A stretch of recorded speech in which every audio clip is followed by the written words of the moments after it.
Charlie Parsons, Boxing Social in association with William Hill and Empire Fight Store. Always a pleasure to be joined by the gaffer of the Cotswolds, Mr. Mark Neilson. Looking very suave today, I must say, my friend. How are you? Very good, Charlie. So the gaffer of the Cotswolds, but you're putting on the map, aren't you?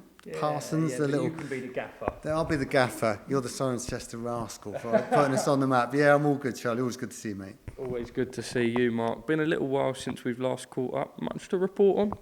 Yeah, busy. We've got a show next week, 22nd of April, back in London, after our monster show that we did at the beginning of March. Do you know what? That was probably our best one yet. We did a few last year. Some were good, some were better than others, and some we sort of struggled through with a couple of sort of like last-minute cancellations in fight week, a couple of injuries, that sort of stuff. But this one, everything just went right. We had an IBO international on a main event, and just a Southern Area title fight, a couple of debuts. We had it's the busiest. The manager at the York Hall says the busiest he's ever known it. We had queues around the corner. It was technically sold out. And I'm thinking, yeah, we've arrived in London. And a year before that, we'd never done a show in London. Yeah. So we're not going to get it right all the time. We get that, we understand that, but we got it right that night, and we're on the right path. So cracking start to the year. We're back out in London. We're in Watford, new venue for us, the Woodside. In Watford next week. Cracking prospect card we've got with some of our good prospects, our 2-0, 3-0, 4-0s, a couple of debuts on it as well, just bloodying them. And, Jonny Ward's going to top it all off, 5-0. So to set the year off nicely for him. Then we're back out June, we're in Swindon, back in July, we're back at York Hall. Busy start of the year for us. Let's have a little touch on Jonny Ward. Someone that sort of, I've even brought up to some of the guys in boxing before, a couple of the promoters, and just said, look, you've got to watch this guy. He's fantastic. Expecting another good performance next week? Well, he's going to do what he's going to do. He just wants to beat everyone up. He says, I don't care who you put in front of me, I'll knock him out.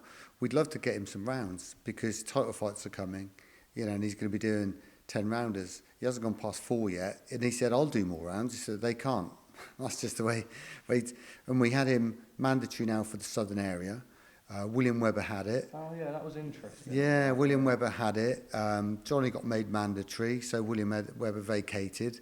Steve Goodwin's obviously got bigger plans for him now. I'm going to move him on to different things, but it gave an opportunity for Jonny. Because the dilemma we've got is because everyone knows how good he is, how much of a big hitter he is, and he's certainly domestic national title level at least. Is that no one wants to fight him? I've got, the board have come to us and said, right, good, he's mandatory. Go find someone. So we go through every single Southern-based light heavyweight, super middle, see who can do it for the super middle vacant title. And no, not available, injured. Got other plans. And I've got this big list. Some of the boxers, it turns out, weren't even getting told. Their managers were turning us down before they even asked the boxer. He's just avoided. And it's a real struggle for him. So we're having to bring foreigners in because none of the domestic fighters want to fight him, journeymen included, because they don't want to take a 28-day ban by getting sparked out by Jonny Ward. Oh, cool. So we're having to bring foreigners in, which is costing a lot of money. But it's a good investment from all of us because we know what he can do and where he's going to go. We're getting some interest from the TV channels and from the networks. So it's going to be an exciting year for him. Well, let me sort of ask you, I suppose, promotion side as a whole. Start of this year compared to last year and sort of your plans for this year. What have you found sort of off the back of 2022 bringing into 2023? Has it been as straightforward as you would have liked? I know you had an instance where you had to sort of cancel a show in Gloucester. Not ideal, these things happen. Just for you, when you sort of compare and contrast how everything's gone over the last sort of 12 to 18 months, where do you put yourself ahead of sort of what you're going into this year as opposed to last year? Yeah, well, I think we had a really good start. We've done really well. I mean, yeah, we cancelled a show, but Frank Warren, Eddie Hearn, they all cancel shows occasionally. So I think we're nothing special. It's a shame, but we managed to get all the boxers out on other cards, on other shows with other promoters. And I think that's testament to what we've done in the last 12 months. We hadn't done a show in London 12 months before. Now we've got this network of contacts, managers, promoters, other shows that we managed to get. Kieran Gethin, we had Lewis Roberts on, we had a few of the guys, we had Tosin and Elizabeth and Baz, flipped them over to a Lee Eaton's show. Brad Ingram's been bumped across because we've got these contacts now, and that's the beauty, I think, with everything that we've learned over the last year. There's bumps in the roads. We're not getting it right all the time. But I'll tell you what, we're building up this network now that we're looking at our next time we're in York Hall. We're only allowed a 10-fight maximum. I was putting a little list together of who we've got, and I've got like 20 fighters. Spoiled for choice? Spoiled for choice because these are guys that we were never working with sticking in the Southwest before, but now we're in London and we're established and we're spreading over the UK. That shows how far we've come. So there's going to be more bumps in the road for sure, because the more we do, the more likelihood that something can happen. If you stick just for three fights, 3 shows per year in a local area, less likely things are going to go wrong. But we're growing, we're ambitious, we're dealing with lots of new fighters. We've got to take risks, and everyone who's with us, who's working with us, who's signed by us, they get it, they understand it, and they want to be part of the journey. But there's a pot of gold at the end for most of these guys, so they see it. But we only want to work with people that we want to work with. We learned a lot. There's some managers, some trainers, and I'll say it, that we've dealt with and we won't be dealing with again. Because I want to, trust you. If I'm shaking hands with someone, my word is my bond. Irrelevant of what a contract you want signed or anything like that. But if I give you my word that this guy's going to be on that show on that date, he will be there. Even if I have to take a loss in it, because I gave you my word. But what I'm finding is, not everyone's like that. You hear about that in boxing. I'm like that, and it disappoints me when everyone's not. So we know who we can trust, who we can work with. We're building up a really good relationship with lots of people. And we're getting lots of people approach us now. Managers want to put their boxers on, and not just the ones that have been turned down by the managers and promoters. Some of these guys who are ex-amateurs, big ticket sellers, and they're coming to us to sign promotional deals. So, the future's looking really good. We've learnt an awful lot. We had, 12 shows last year. We only said we were going to start off with half a dozen. And it sort of morphed into 12 shows in Oxford, Liverpool, Bracknell, Swindon, London. Crazy, crazy times. This year, we're just taking a breath. Let's just go and, see some other promoters, and good for them, are just booking all the dates up. But then there's going to be more cancellations, so we don't want to go down that road. We've got, I think, 8 booked in. We've got 8, 9 booked in. We've got other things that we're working on. There's going to be another Liverpool show. There's going to probably be one in the northeast. I know we'll talk about Nigeria, mate. You want a ticket for the plane? That's still being talked about. So we're going to have a busy year. We're going forward, not backwards. We're taking all the boxers with us. So and because we only started managing as well ourselves a couple of years ago, these debut guys from 2-3 years ago are now on 5-0, 6-0, 7-0, and we're on the brink of titles and some TV offers and that. So it's exciting. We're moving on to a different level with these. Oh, that sort of brings me on to my next question. You mentioned Nigeria. I don't know if we've ever sort of spoke too much on the record of it, so I'll only let what you say be account rather than me spoiling all your plans moving forward. But you have got some exciting Nigerian talent. I'll sort of pass it to you. Do you have plans of, well, I suppose you've mentioned it there, going to Africa, and what would you do over in Nigeria? That's really exciting. We've got Elizabeth Fishover. She was the Commonwealth silver medalist, and she signed with us on a promotional deal. We've got Tyson, the big hitting super middleweight, who's knocking everyone out in his path. And there's lots of money in Nigeria. So we've got the connections there with Sean Murray, who manages these guys. We've got promotional deals with them. He's got contacts over in Nigeria. If you think London's 6-7 million, or Lagos is like 20-odd million, huge. And there's an awful lot of money over there, a lot of interest in boxing. Anyone in boxing will have their inboxes full up with African boxers trying to come over to the UK, looking for an opportunity. Yeah. We've all had it, and they're just looking for that pot of gold over here. So when we talk about going over there, our inboxes are getting jammed. So we've got our guys that we'd probably want to get out, and their homecoming, and they'll just sell massively for that. And there's some big sponsorship on the table already. But we did talk about doing some sort of tournament for some of the locals over there, because there's some great talent, but they don't get the shout to come over here. How do you find the talent away from the Instagram DMs? Well, listen, we're in contact with lots of the managers and the promoters over there. It'll probably be a co-promotion over there, but we're in the federation over there as well. We know who the top sort of 10, 15 in each division are, and we're in contact with them. They don't normally get a sniff in to come over to the UK. So we're talking about maybe doing some sort of tournament with a pro contract on the end of it, with a pro contract for the winner. And that's that pot of gold at the end of the rainbow, isn't it? The UK and US are the biggest markets. If you're a Nigerian boxer, you've got a British promoter going over, putting a show on, a tournament with a potential contract at the end of it. That's going to, cause some waves over there. Very exciting. Bring Yeah. Boxing Social to Lagos, I beg. I suppose one more sort of on your side of things, before we go into the world of boxing as a whole. What is the goal for you, Mark, in the next 2 to 3 years? I want to get a nice big TV deal. I think we're on the cusp of it. I think somebody mentioned to me the other day, he said, how many aren't? I think there's 45 promoters in the UK. Half of them aren't active. Out of the other half, most of them do 1 or 2 or 3 shows a year. So if you take out, the top handful of promoters, the top TV promoters, we're right up there. We're right on the cusp. Our product is good enough. You look at our last York Hall show with these title fights, the production value, the crowd, the lineups. We're ready for that big TV deal. We're in conversations now with a number of different TV companies, networks, who are looking to get back into it or already in it. So for me, I want to get to, if I'm sat in 24 months, I want to be saying to you that we have a broadcast deal. That's our big aim. Because with that, you'll have more boxers who want to box for you, for sure. It gives us more investment to make bigger fights. And we can make bigger fights on what is a relatively small budget compared to the BT Sports and the Zones and the Sky. But we can still make some good fights. Imagine what we could do with big budgets. So that's where I want to get to. Broadcast deal for Neilson Boxing. Exciting prospects, Mark, especially for us here in the Southwest, where I've spoken to you before about the development in an area like this. Be very, very exciting to see what you can do, and I certainly have faith in the vision for that. Sort of world of boxing as a whole, I want to go straight into something today, and I'm actually going to quickly get the quote up word for word. Michael Benson put something out. It's come from Simon Jordan. It's not 100% accurate, speculation at the minute. But nevertheless, something good to discuss. Simon Jordan has revealed he's heard rumours of a mega free fight Saudi deal. Tyson Fury versus Alexander Usyk and Anthony Joshua versus Deontay Wilder in December. Then the winners meet. Usyk versus Daniel Dubois and Fury versus Andy Ruiz supposedly happening before. Now, that would fit in with Anthony Joshua's cryptic Instagram post suggesting that his next fight would be in December.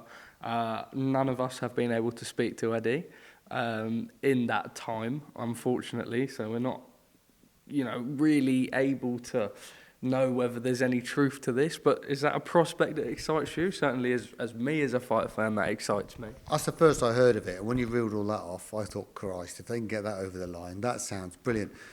There might be something in it. If you're his favourite interviewer and you can't get to Eddie, maybe he doesn't want to be asked questions about it yet. So he's playing golf in Scotland. Right, yeah, that one.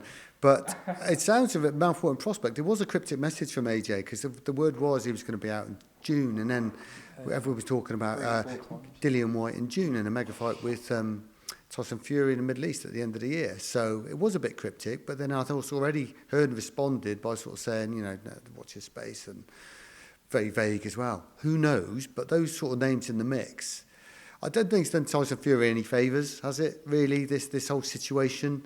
I don't think anyone's won from it. We all wanted to see this huge fight, and it's a real shame if Usyk Fury doesn't happen. But he took Wilder in. Dubois, I like Dubois, but he's still got something to prove for me. So we'll see. But there's some big names there and some exciting prospects I'll see in the Middle East. Well, Usyk versus Dubois is the WBA mandatory. Obviously, Usyk goes into that fight. It's a big favourite. The IBF have got Filip Hrgovic, who's waiting to call his shot. Hopefully, that doesn't get in the way. I spoke to AJ post-fight, and he said Undisputed should trump a mandatory. You agree? I spoke to AJ post-fight, mate. You're there now, aren't you? Yeah, I agree. There's absolutely... there's some interesting fights there, isn't there? Dubois, Usyk, I think there's only one winner in that, as much as I like. Ruiz there in the mix as well, a little bit. Yeah, and I really liked him. I rated him when he beat AJ, and I had money on him to win. I think everyone underrated him. He doesn't look great in shorts, does he? But he's a great boxer, 100+ amateur fights, and and he lost a couple of times to AJ, and was it Joe Parker, I think? So he's right up there as well. So that's just great fights, great position to be in. Let's hope they get made. I suppose on the AJ front then, a lot of talk obviously was about the activity. This now would mean inactivity till December. People look out at his career, and I think sort of there's always been a lot of long layoffs, not necessarily any fault of his. COVID wouldn't have helped, but the time between the Usyk fights, not good for elite level boxers, especially coming off the back of a loss. People questioned his mindset and everything. Is this, I suppose, look, what's the fight for him? Joshua versus Wilder. Who do you have in that fight? Two explosive punchers, but we've not really seen the wrecking ball of AJ that maybe we did when he was an unbeaten champion. Maybe the last time we could see him if he loses there. I mean, there'll be a lot of big money in that. Well, if he's another loss and he's done, I think. I'd like to have seen him out in June, but there's obviously something too big at the end of the year to risk him to, him against Dillian White. I think they thought all day he was, seeing what Dillian did with Tyson Fury last year. I think AJ would have been a favourite going into that, even with his probably lack of aggression. Is it a risk? Well, there's always a risk. I mean, we've seen AJ being wobbled a few times. He knows that, which is why he's been very cautious. He's been to points his last 4 or 5 fights, hasn't he? So, what do you make of that? Potentially a bit gun shy now? Yeah, well, I think he's gone. He knows he can get wobbled. He knows he can get hurt. Wilder's dangerous for him because we know how concussive a puncher Wilder is, but we also know Wilder can get hurt. Look what Tyson Fury did to him, and Tyson Fury is not known as a concussive puncher. I always worry about him and Tyson Fury because Tyson Fury's got that chin, hasn't he? If Wilder can't stop him, I don't know how AJ would, and it ain't going to go to points. I don't know. It's just an interesting dynamic, isn't it? So I'd like to have seen him a bit more active. The long layoff's not going to suit AJ, but there must be something really big for them not to risk it, and there is a risk. Who wins, Joshua Wilder? Gosh, I think AJ, but if he gets tagged, but we've seen a far more defensive AJ last few fights. Can he evade that right hand of Wilder's for 12 rounds? Well, I think he's intelligent, isn't he? I mean, the thing is with him, he's got a concussive punch himself, and if he can land on Wilder, I think he's got more chance of catching Wilder than Wilder's got of catching him. So I'd like to say AJ. God, you're going to remind me, you're going to play this back and say, Neilson, what are you talking about? What did you make of the Fury-Usyk back and forth when it fell through? We saw Tyson Fury was very vocal towards the end of it, but at the sort of start of negotiations, sort of razor silent. Then he got a lot of critics of sort of how he was coming out, you gappy-toothed rabbit, so-and-so, and the fight never materialised. There were a lot of sort of, for every day that you don't agree to fight, you lose 1%, and, all this, like, donate to Ukraine, a lot back and forth with all that. The fight never happened. Whose fault do you think it was? Obviously, we had the 70-30, and then the rematch, and then, It was all a bit fucking pantomime, really, isn't it? I mean, we've seen tables being flipped and spitting in faces, and it's just a bit pantomime. But when it gets to the nitty gritty of it, it was about the money at the end. And I think that perhaps Usyk just probably, he was, Tyson was putting his demands in, and then Usyk was agreeing with him. But then he just might have pushed back a little too much. I think Usyk, if he really wanted to fight, Usyk could have taken it and should have taken it, and I'm sure there'd have been a rematch. I mean, we're all talking about the percentage. Maybe it should have been a 60-40, then a 50-50, or whatever. It's just numbers in masses, tens and tens of millions, and neither, if Tyson's not fighting now and Usyk's fighting Dubois, none of them making anywhere near as much money as they should have been making. So it's a bit ridiculous, really. Like, it's difficult to say, whose fault it was, because it's all pantomime. We don't really know what's going on behind the scenes. It's just a shame it couldn't be done. All right, Mark, just a couple more from me. A bit of a stain on our sport recently, with a lot of, I suppose, all this drug sort of stuff going on. We then found that Amir Khan failed a post-fight drugs test with his fight with Kell Brook. Now, this was back in February 2022, and we were only made aware as the boxing public this month, as of speaking to you now, the 12th of April. That's, coming up to 15 months apart. We get that there was a hearing that was going on. A promoter come out and said, this is the first we heard of it, fair enough. And then they said it was the first that the board had heard of it. Then comes out that Robert Smith had been dealing with it. As boxing fans, I think we all thought that if a fighter failed a test, then it was UKAD's responsibility to tell the board, the promoter and the fighter. Now obviously the promoter wasn't told, the board had been told, but there'd been a hearing that's going on behind closed doors. We're now hearing that the trace was so small and it was post-fight and it wasn't anything that would have enhanced Amir Khan's performance, etc. He also sort of said, well, what a bad performance-enhancing drug it was. I went in there and lost. What are your thoughts on it all? Do UKAD have to do better? They have to be informing the correct parties. And if they're not required to inform any other party than the boxer and the board, and this is something that's going to be held behind closed doors, I mean, this is something that we as media in boxing should have been discussing last year, not now, after the whole Benn saga, which was back in August. The whole drug testing situation is complete bollocks. Somebody asked me at the end of the year what your wish list for this year is, and it's to sort out the drugs testing. This Amir Khan is just another example of that. I'm a promoter. If I get told all this time later, from some third party that one of my boxers has failed a drug test on my show, and someone's got to get a handle on it. I did hear Eddie Hearn was trying to get a meeting with Robert Smith just to lay down some guidelines. There needs to be clearer guidelines. It's a stain on the sport. It's terrible. It shouldn't happen. And this thing with Amir Khan as well, it's a negligible amount. And if it's a fail, it's a fail. There should be no drugs. Simple as that. I mean, I really like Conor Benn. I'm a fan of his dad. I went to see his dad fight back in the day. I was at the Ben McLennan fight. Loved his dad fighting. But that doesn't get away from the fact that he's failed a drug test. He's got to get himself cleared in front of the Boxing Board of Control, in my view, to get himself cleared to fight in the eyes of the public again. And if he goes and fights in the Middle East or in America, he'll make a load of money. The promoter will make a load of money. Doesn't sit right with me. And I need to be able to sleep well at night, so I wouldn't be putting on a show like that. And I don't think it's right that anyone else should. But everyone's got to run their business how they see fit. But this whole drug situation is a stain on the sport, like you said, Charlie, and it's got to get sorted out. There needs to be clarity. The UKAD is they're our drug body that the boxing board say that they're going to work with. Right, clear as day. Right, here's a test, here's your pre, here's your post, and if it's a fail, it's a fail, and this is the consequences of a fail. Yes, you can appeal it, as in you can just make sure the accuracy of the test was done and all that sort of stuff, of course. But actually, if that was found to be in your system, then it's a ban. Simple as that. Well, he has been handed a 2-year ban. Not that that matters now, as he retired after the Brook fight and before all of this come out anyway. I suppose more on the legislation front, because, I mean, whether we like it or not, it is, there are chances that if you fail a drugs test, and this is sort of the Conor Benn argument and certainly the Khan argument, that, you may not have taken it, contamination, whatever.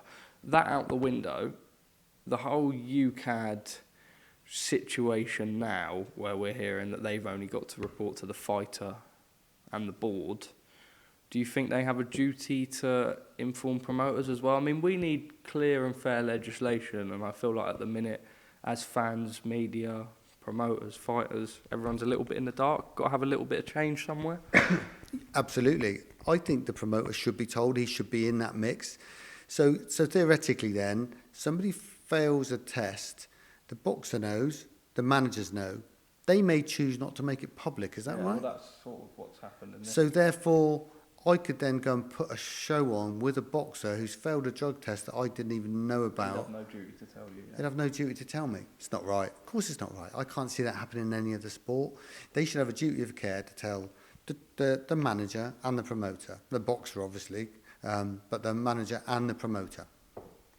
Mark, I think that probably just about wraps it up. I'm trying to think any more sort of on the world of boxing as a whole. Quite an exciting couple of months, actually. I suppose just quickly on this, Cordina Rakhimov next weekend, Tank Garcia next weekend as well, Canelo versus John Ryder. Some big fights coming up, an exciting time to be a boxing fan. Yeah, some big worldwide fights. I mean, I'm so concentrated on the domestic stuff, but there's some good opportunity, isn't there? You know, Ryder, Canelo, great opportunity for him. Step too far, Canelo's too good. But, everyone keeps saying about Canelo. Another year goes by and another year goes by. He's going to start to come off his peak sooner or later. So who knows if Ryder's going to be one. I saw Ryder stop Jamie Cox in a second round with a body shot back in the day. He's been around for a little while now. He's still got some venom in his shot. So, yeah, great time to be a boxing fan. Loads of big stuff. I mean, I look at some of the schedules from some of the big promoters. It's great. Boxing's in a great place. We talk about the drug testing and the stain on the sport. However, boxing's in a far better place than it was 10 years ago. Good schedule up and coming. Absolutely. It's going to be a good year. Mark Neilson, always a pleasure. Thank you for having me. Final message, sell Fight Town, and I suppose another big year incoming. Yeah, just watch out for the Fight Town on the posters and the socials. Back out 22nd of April, Watford on the Prospect Show. 3rd of June in Swindon with some brilliant local talent. Back in York Hall on the 1st of July with some big title fights. And then Liverpool, maybe Nigeria, Charlie Parsons, get your ticket, get you sorted out. And we'll have a really big year, so just watch out for the Fight Town and message us for tickets. Mark Neilson, top man.